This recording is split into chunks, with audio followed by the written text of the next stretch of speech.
Here's where we've been. We are this is lecture 7. We have 10 lectures, so you may have seen, and you can see from this list, that we've kind of gone theory first, 2 lectures of theory about how to make a god and how to make a monster, and then we've kind of moved through some texts, and we're moving through them roughly historically. All right, so that's kind of nice. It gives you a kind of sense of development. So we talked about Hesiod's theogony and Enuma Elish, and how the gods came to be and the monsters came to be, and how the gods are the monsters, and it's hard to separate them, and in fact separating them is part of the foundation of creation. We had I thought, a really interesting lecture on the divine and monstrous feminine, where we talked about goddesses and then the story of Medusa, the painful story of Medusa. Christian Gods and Monsters was about the book of Revelation. And last week we talked about Leviathans, that is, gods and monsters in the sea and state, particularly Thomas Hobbes' book, Leviathan, and why he drew upon the book of Job and that monster there for his notion of the state. Tonight, Friedrich Nietzsche. Nietzsche is probably one of those people you kind of know, and you may have read, or you may be planning to read.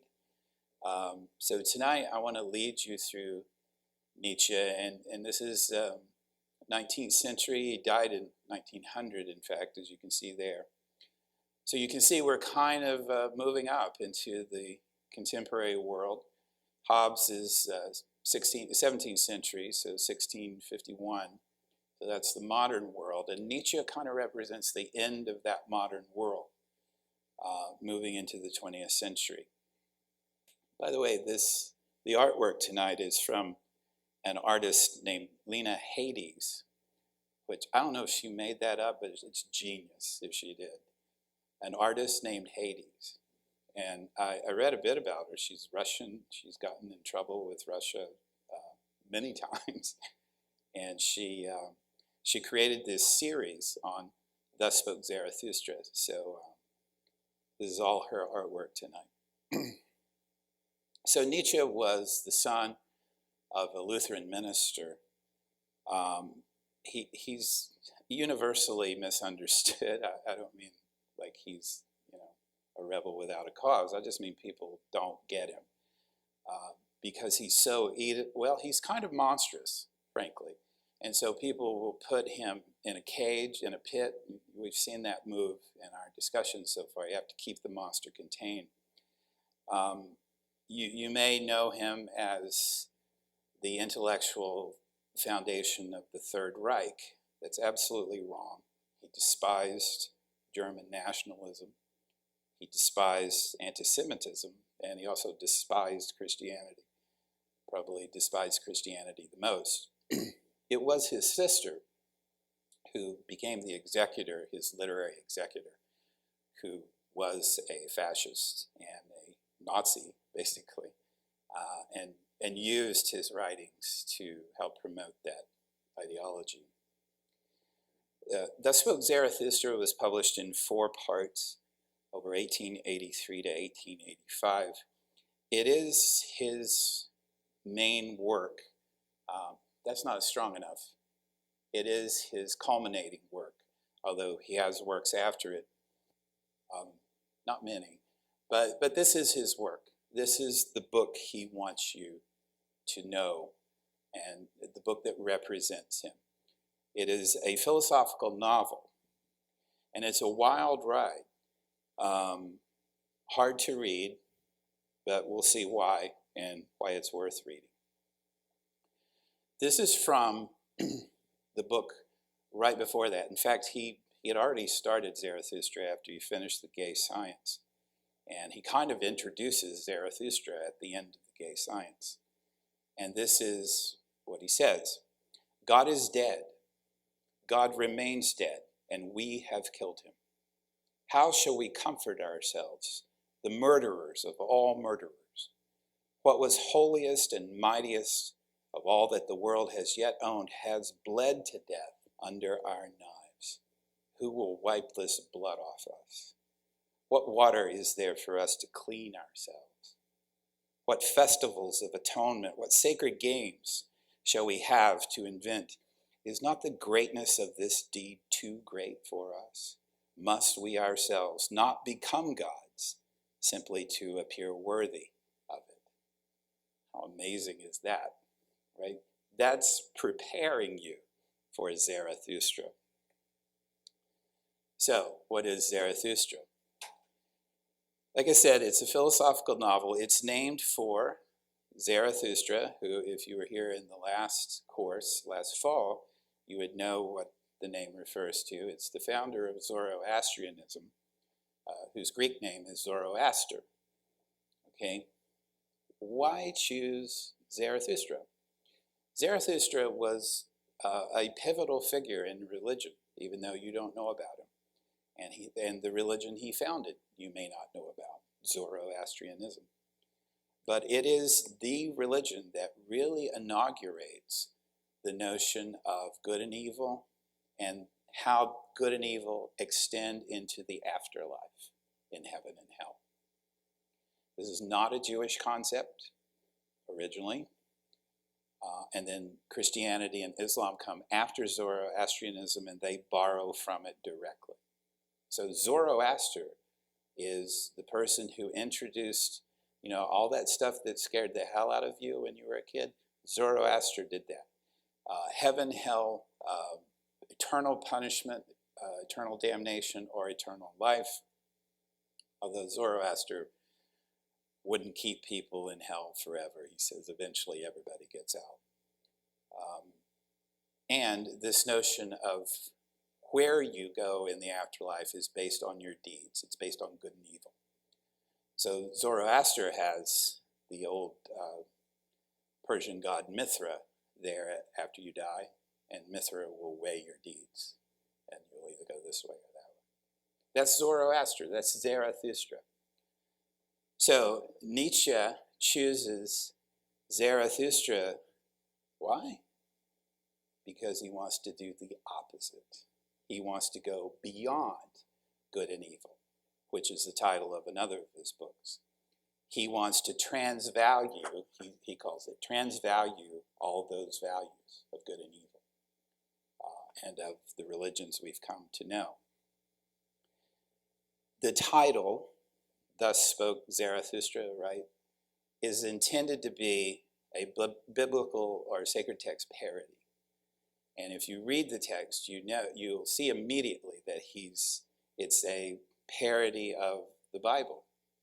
And we begin with Zarathustra in the mountains, appropriately enough.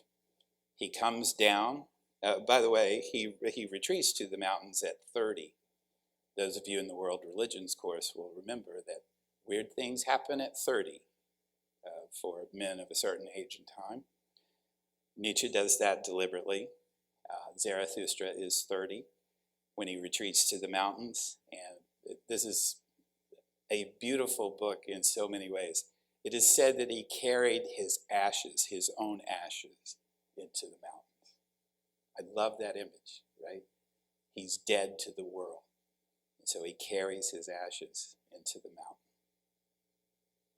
But eventually, he comes down from the mountain to preach after 10 years of solitude. His only companion is the ever-present eagle and snake. That's the only creatures he talks to. And I'll let you've been in these courses and lectures, you can determine the symbolism of the eagle and the snake, I think.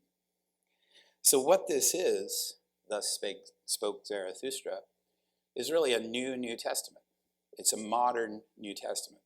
Modern meaning the period of modernism from roughly 1600 to 1900. This is the testament for the modern age after we have killed God. Now, just to be clear, Nietzsche is not saying that someone climbed into the heavens and murdered the everlasting God. He's saying, as I suspect you know, that the concept of God is no longer useful. This is 19th century. The concept of God is no longer useful. And we'll see more about what he means as we go through here. So I'm going to outline the book for you and let Nietzsche's voice come through, because it is the voice of, it is a unique voice in world literature. Let's just put it that way. So in the prologue, arguably the most interesting part of the book, Zarathustra is in the mountains and he decides to go down. And this becomes a theme, the going under. The going under, like the sun. In fact, I think if you'll understand this theme of the going under and the rising, I think it will help you very much if you decide to read this novel. It's not that long. I think a lot of people miss that, and so they're looking for a line straight through the novel, like we tend to look for in novels and literature, a plot line or a through line, any kind of through line. You don't get that. You get the going under, the rising, the going under, the rising. And in fact, well, we'll see, instead of this, it actually becomes this. Anyway, stay with me. Why does he go down off the mountain? This Zarathustra, who's been up there for 10 years, just contemplating his life. Here's what he says. Behold, I am weary of my wisdom. I love that line. Have you ever been weary of your wisdom? I get weary of my wisdom all the time. Like a bee that has gathered too much honey, I need hands that reach out. I want to bestow and distribute until the wise among human beings have once again enjoyed their folly, and the poor once again their wealth. For this I must descend into the depths. I must go under. As you do evenings when you go behind the sea and bring light even to the underworld, you super rich star. So he's addressing the sun. Like you, I must go down, as the human beings say, to whom I want to descend. So bless me now, you quiet eye that can look upon even an all too great happiness without envy. Bless the cup that wants to flow over, such that the water flows golden from it and everywhere carries the reflection of your bliss. Behold, the cup wants to become empty again, and Zarathustra wants to become human again. Wow, that is good stuff. That is parodic. That is the story of Jesus. He comes down. In fact, I think he's playing upon the Greek word kenosis there, which is used in the New Testament for emptying. Jesus empties himself. I think he's playing upon that notion when he says he empties. He wants his cup to be empty again. At the same time, it is not trivial. It is parodic, but not trivial. It is deeply meaningful for Nietzsche, certainly for Zarathustra. On the way down, he meets an old man. He's not down yet, but he meets an old man. I think there has to be an old man in every story, right? He's like a signpost. The old man says, "Why are you going down? Why are you going under?" Zarathustra answered, "I love mankind." It's not just an old man, it's a saint, a hermit. "Why do you love mankind?" asked the saint. "Did I not go into the woods and the wilderness in the first place? Was it not because I loved mankind all too much? Now I love God. Human beings, I do not love." Human beings are too imperfect a thing for me. Love for human beings would kill me. Zarathustra replied, "Why did I speak of love? I bring mankind a gift." "Give them nothing," said the saint. "Rather, take something from them and help them carry it. That will do them the most good, if it only does you good." Zarathustra says, as he continues down the mountain, could it be possible this old saint has not yet heard the news that God is dead? Well, he gets to the bottom of the hill, bottom of the mountain, to a place called Motley Cow. So, again, a lot of allusions here. this refers to basically the herd, cow, and then motley, kind of diverse. This is a concept in Nietzsche. It's the herd, the mass. The herd. Those people out there who aren't listening to a lecture on Nietzsche, they're all doing the same thing. They're all wandering around like cattle. So he gets to the village at the bottom of the mountain, and there's a crowd gathered. They're actually gathered to see a tightrope walker and a jester. Zarathustra, there's very little difference between Nietzsche and Zarathustra, by the way.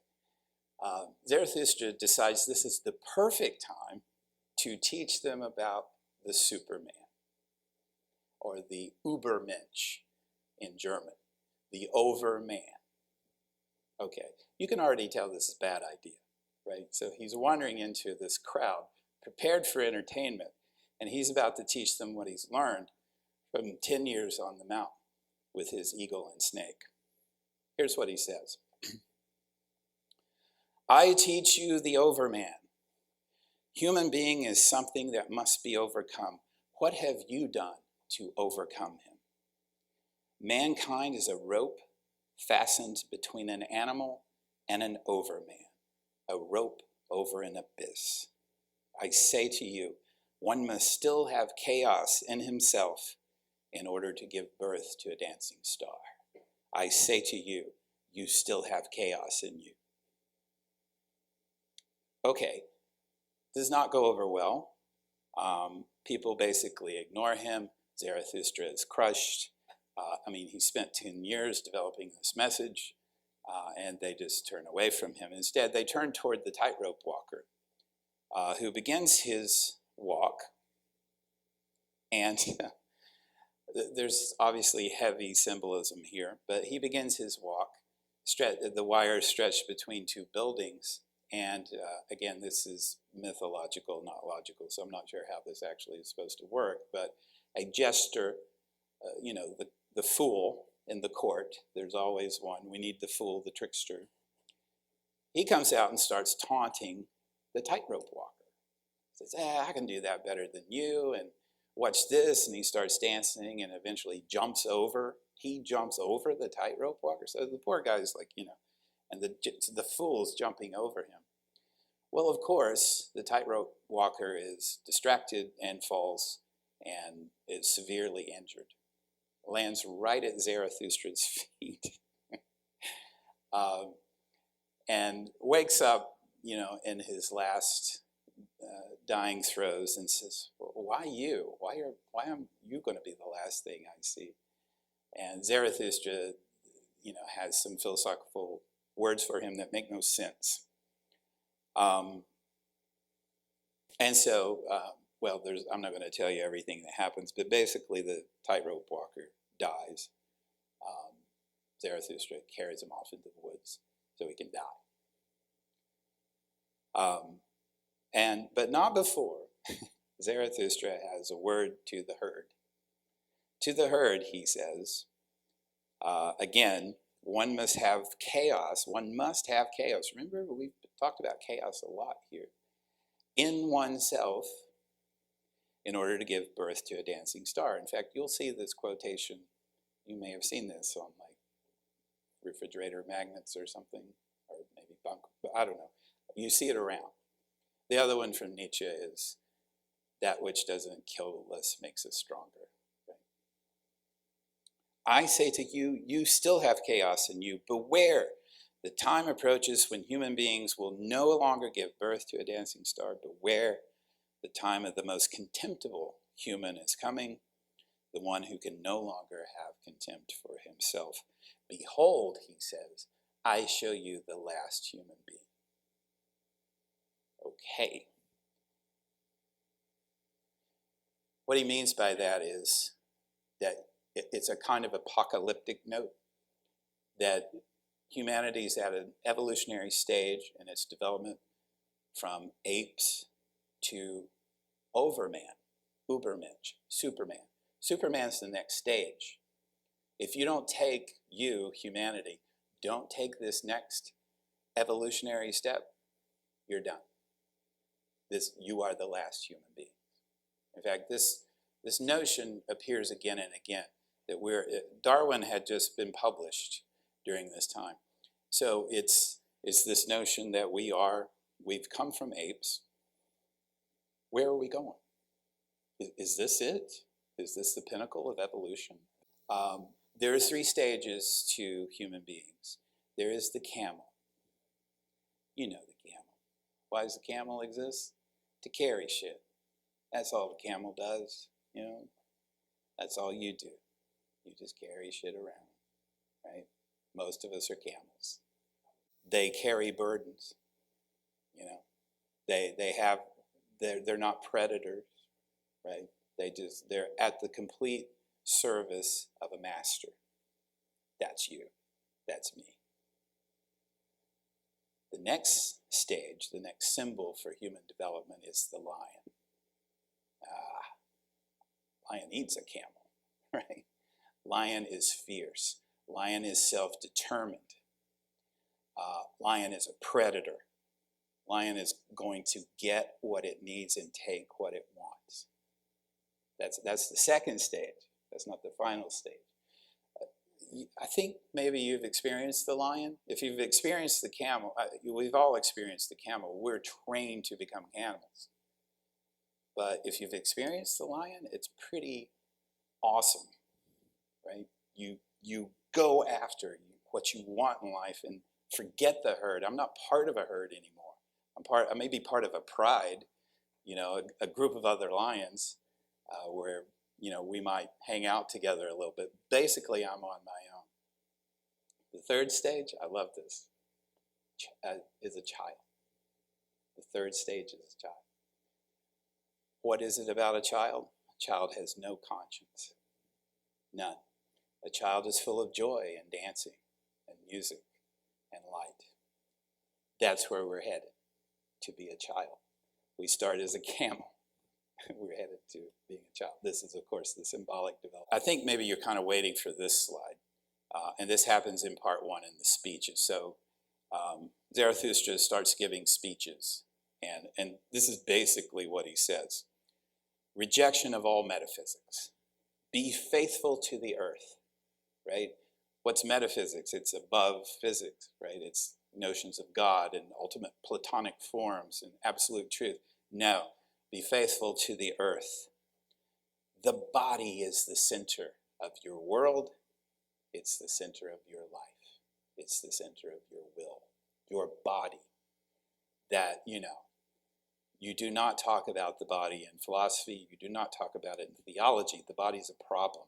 You avoid the body because you're after everlasting truths, absolute truths. Your body is corrupt. It will die.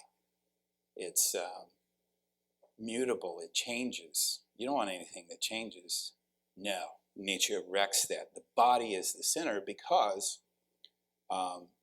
it is Dionysian. So I don't want to get into this too much unless you want to, but Nietzsche in The Birth of Tragedy saw basically 2 ways of being in the world. The Apollonian, named after Apollo, where you go by laws, you know, rules, and you follow the rules. And you do that for the sake, it's actually like Leviathan, you do that so that you keep balance in the world. Dionysus is about excess, or Bacchus is about excess. It's about drinking too much. It's about having sex too much and with all the people you want, whenever you want. It ends violently. It's about violence. Nietzsche is a Dionysian. He says the Apollonian is death. It's the herd. To give up yourself, right, is to die. Why would you do that? So yeah, radical individualism versus the herd. I love this. He has a section where he talks about, what do you think we look like to an eagle? You know, we look like maybe ants or, you know, small creatures bumbling around. And he says that's what the overman sees. The overman looks down on the not overmen and sees, a lower form of life, basically. He also says, with a person, it is as with a tree. The more he aspires to the height and light, the more strongly will his roots strive earthward, downward, into the dark, into the deep, into evil. Damn, right? The more he aspires to height and light, the lower he goes. The will to power. I've mentioned it already. This is, if you could say one thing about Nietzsche's philosophy, he would likely kick your ass and say it's not about one thing. But if we were to do that, it would be the will to power. Here's a quote.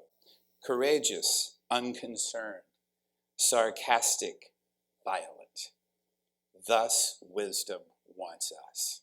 She is a woman and loves only a warrior. Wisdom is a woman and wants only a warrior. The will to power.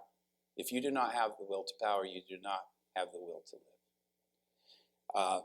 This is also about about becoming, not being. I already kind of touched on this a little bit. All the other philosophers from Plato onward have been about being. What is the state of being? The constant state of being, not the state of becoming, because we can't measure becoming. We can't measure change. We can't stop change and say, oh, this is that, because now it's over here. It's Heisenberg, actually. The Heisenberg uncertainty principle, but it's Heraclitus too. Nietzsche is the first philosopher since the pre-Socratics to try to understand change. And he not only tries to understand it, he champions it. So it's about becoming, not being. I don't want anything static. I want change. Life is about becoming. So at the end of these speeches, in part 1, he returns to the mountain. Okay, so he comes down, incredibly disappointed by people, goes back up to the mountain, gives some speeches, goes back up to the mountain. Now, part 2, dreams and songs. Very interesting, very esoteric part of the novel. First of all, he has this dream of a child, a mirror, and the devil. Okay, Zarathustra does. Wouldn't be surprised if Nietzsche had this dream, by the way.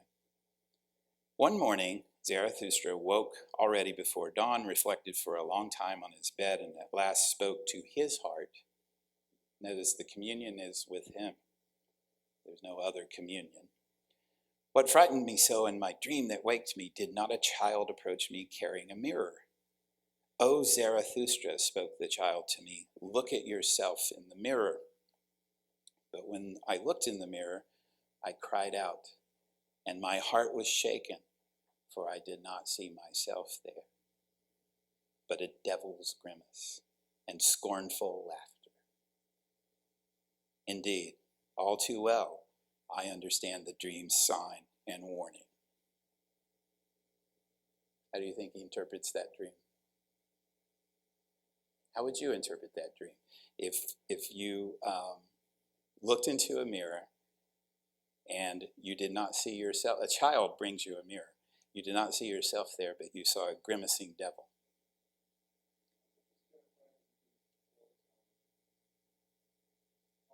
That's exactly right. He says, I understand the dream sign and warning. My teaching is in danger. Weeds want to be wheat. Weeds want to be wheat. So some of us might interpret that as, oh, maybe I'm on the wrong path. Maybe I'm a devil and this is wrong. Nope, the people are not understanding me, right? My teaching is in danger. Yeah, exactly. This is not your typical hero of a novel. He's ambivalent, he's ambiguous, he's oscillating between I've got to tell this message, I can't tell this message. I'm an individual, I'm on my way to becoming the overman, I am just a part of the herd. I think that's part of the genius of the novel, is that he doesn't give you that typical plot. Yes, absolutely. And this, in turn, is what the path to the overman looks like. It's not a straight path, right? In fact, as we'll see, it's going to be this kind of path. But we'll get to that. The will to power is here. In part 2, it's in every part of all of his works. Here's a quote. Could you think, and this is especially relevant to our course, could you think a God? But let this mean will to truth to you, that everything be transformed into what is humanly thinkable, humanly visible, humanly feelable. You should think your own senses to their conclusion. That's not bad advice, because what's the alternative? Is to let someone else think your senses to the conclusion, right? Could you think of God? Yeah, we've seen that, right?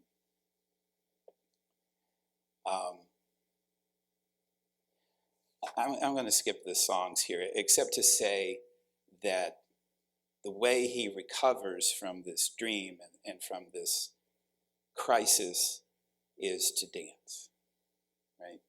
So this is really important to Zarathustra and to his philosophy, is music and dance and art, because it's Dionysian, right? The Apollonian is philosophical, it's rational, it's herd-like. The Dionysian is about music, because music conveys things that words cannot. It transcends language, right? So does art. And so he dances. Right? Beautiful. He also meets a hunchback. I mean, it's just, you really should read it for yourself. It's just like one thing after another. The hunchback says to him, "Behold, Zarathustra, the people too learn from you and are gaining faith in your teaching. But in order to believe you completely, they need one more thing.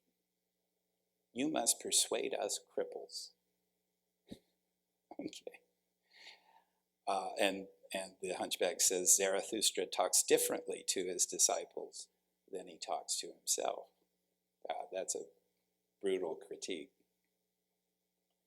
A seer, a willer, a creator, a future himself, and a bridge to the future, and alas, at the same time, a cripple at this bridge. All that is Zarathustra. Now he plunges back into depression, right? Because the hunchback has called him out on something. He hasn't accounted for the cripples. That's the word in the text. So another departure, back up to the mountain, and he says Zarathustra's fruits are ripe, but Zarathustra is not ripe for his fruits. Now we've been there, right? We've been there. You create something in the world, you put it out there, and you get criticism, and I guarantee you, you will get criticism. And you wither and retreat, especially the younger you are, the more you wither and retreat. So, for all its wild symbolism and radical philosophy, this is really a coming-of-age novel in many ways, I think. All right, let's keep moving. Part 3, the wandering, another going down, descending like the sun, the spirit of gravity, and the eternal return. So I don't want to talk about all these things, but I do want to talk about the eternal return because it's most important. So the major revelation of Thus Spoke Zarathustra is this, the nature of time. Zarathustra knows what he has to do. He knows about the will to power. He knows that he must overcome himself and humanity. But as we've seen, it's been like this. He goes up into the mountain, he regenerates, he comes back down, he gets rejected, or he gets called out, and he goes back up. And there's this up and down and up and down. In part 3, he realizes that that's not the path, that it's this, the eternal recurrence. He realizes in this wandering that time, that time is not linear or even wave-like, it is circular. And so everything's going to happen again.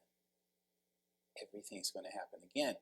Well, we know this concept from Hinduism, but for Zarathustra, why is that important?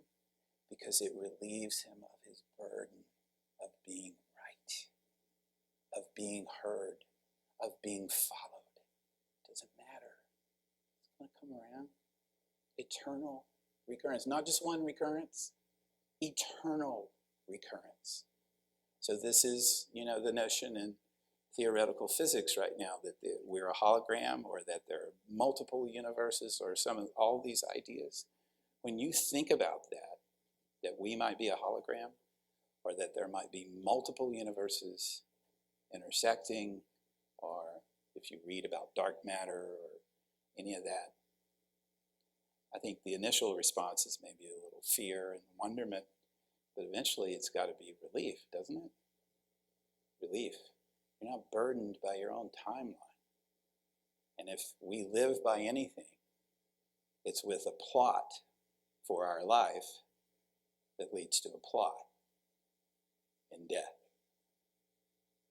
Right? Zarathustra realizes there's no straight line. There's only a circle. And now he becomes, I almost said enlightened. We can say enlightened. I think that's what happens to him. All that is straight lies. Zarathustra, well, actually a dwarf says that, but we don't have to get into the dwarfs. All that is straight lies. All truth is crooked. Time itself is a circle. That's his liberating moment. There's also a great scene with a shepherd and a serpent. And I just want to read this to you because it's almost hallucinatory and also didactic. It teaches you a lesson too. It's like, and truly, I saw the like of which I had never seen before. Really? Now you've seen the like after dragons and camels and all that? A young shepherd I saw, writhing, choking, twitching, his face distorted, with a thick black snake hanging from his mouth. He goes over to try to help the shepherd, and the shepherd's choking on this black snake on his mouth, and he's about to die. And Zarathustra says, "Bite the head off, bite the head off." And the shepherd does, and blood starts gushing down his chin, and the snake dies, and then he starts laughing. And Zarathustra laughs with him, because there it is, no longer a shepherd, no longer human, a transformed, illuminated, laughing being. Oh, my brothers, I heard a laughter that was no human laughter. And now a thirst gnaws at me, a longing that will never be still. My longing for this laughter. Ah, how could I bear to die now? Thus spoke Zarathustra. See, there it is, right? You're about to become a victim, and you become an overman. You just bite the snake's head off while it's choking you. There you go. He recovers through the wanderings, and he ends the section by saying, being begins at every moment. The center is everywhere. That's powerful. The center is everywhere. All right. Part 4, the mountain. This is a weird part of the book.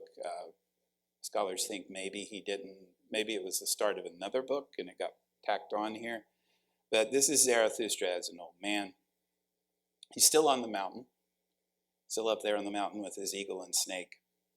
The situation below has apparently deteriorated, but some higher men come to him. Apparently his teachings have taken root among a few. And these men make their way up to the mountain to see the man who inspired their journey toward the overman, their journey toward the mountain. Zarathustra meets with them. This is what his life's work's been about, right? For someone to hear and follow his teachings. His conclusion upon meeting them is, these are not my proper companions.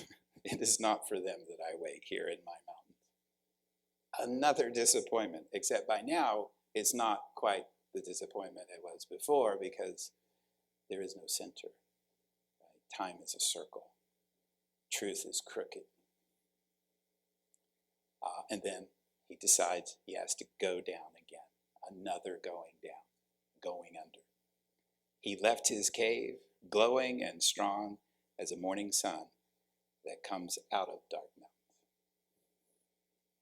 What does this mean? Well, a few things. I think in the modern era here, we saw it with Hobbes, where he was transforming Leviathan into a state instead of a monster, making the monster work for the state to control the other monsters. Here we have pretty much, it's pretty clear. God is dead, we have killed him. Right? So we have the elimination of gods and monsters. He says this, Zarathustra, but to reveal my entire heart to you, my friends, if there were gods, how could I stand not to be a god? Therefore, there are no gods. That's genius, right?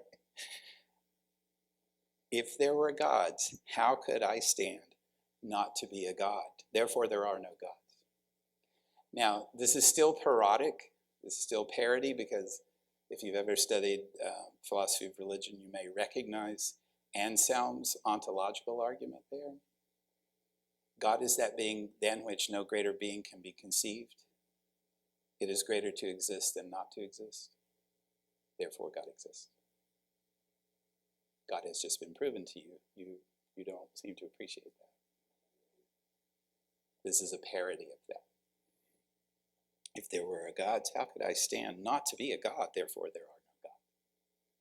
Wow. The will to power, again. Form is meaning. I wanted to talk about this.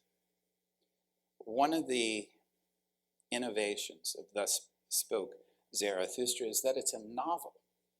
Philosophers don't write novels. They don't use literature until now. And it's appropriate that he would do so for his project, which is to undermine philosophy, right? So he introduces the notion of parody, of irony, of truth as being crooked. And to do that, you need a different form. You need a different genre. So the form itself has meaning. The form of the novel itself means that philosophy is over. Or that's his point he wants to make. God is dead and we have killed him.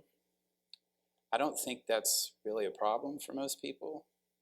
There may be people who want to say, yes, God is alive, I speak to him daily. That's fine, but my bet is that God doesn't really affect your life that much if you say that. That would just be my bet. I may be wrong. I'm often wrong. Which would make Nietzsche's point again, that God is dead. You can say God's alive. Where's God in your life? How do you live your life with the belief in this God? You don't. Most people don't. The Superman, the overcoming, the push to go beyond the herd through the will to power, and then the camel, the lion, and the child, right? Absolutely amazing set of symbols for human development. The burden bearer, the predator, and then the innocent. Thus spoke Zarathustra.